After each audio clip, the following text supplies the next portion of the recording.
কিন্তু এইখানে যে অন্তর্ঘাত, রত্না দেবনাথের প্রার্থী হয়ে যাওয়া, 16তে গোটা বিরোধী ভোটটাই চলে যাচ্ছে কংগ্রেসে, 21-এ সেই গোটা বিরোধী ভোটটাই চলে যাচ্ছে বিজেপিতে।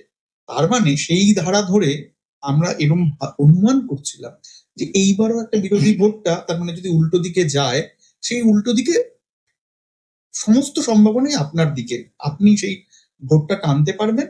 সেইখানে অভয়ার মতো একটা ঘটনা, তার জাস্টিস, ন্যায় বিচার, সেটা আপনার ভোট পাওয়াকে সামাও, ন্যায় বিচারের দাবি, যোগ্য প্রার্থী সব মিলিয়ে আপনার সম্ভাবনাকে অ্যাম্প্লিফাই করবে, এই অবধি আমরা ভাবছিলাম।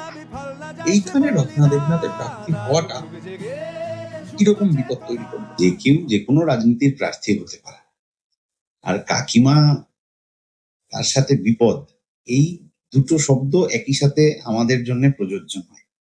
কিন্তু বিষয়টা হচ্ছে যে বিজেপি তারা তো আসলে বিচার দেবে না, কারণ বিজেপি যদি বিচার দিতে হতো তাহলে হাতরাস উন্নাওয়ে বিজেপি বিচার দিয়ে দিত। বিজেপি যদি বিচার দিতে হতো তাহলে কি ওরা ধর্ষককে মালা পরিয়ে বাড়িতে মিছিল করে নিয়ে যেত? এখনো ওই ছবিটা আমার চোখে ভাসে, ভারতীয় অ্যাথলিট, মহিলা অ্যাথলিটরা অবস্থান করছেন জাতীয় পতাকা নিয়ে, আর তার উপর পুলিশ হামলে পড়ছে, তার গলার টুটি চিপে ধরছে, তাকে মাটিতে শোয়া অবস্থায় সেই আরএসএস বিজেপি পরিচালিত সরকারের পুলিশের খেয়াল নেই যে জাতীয় পতাকাটাও মাটিতে পড়ে গেছে।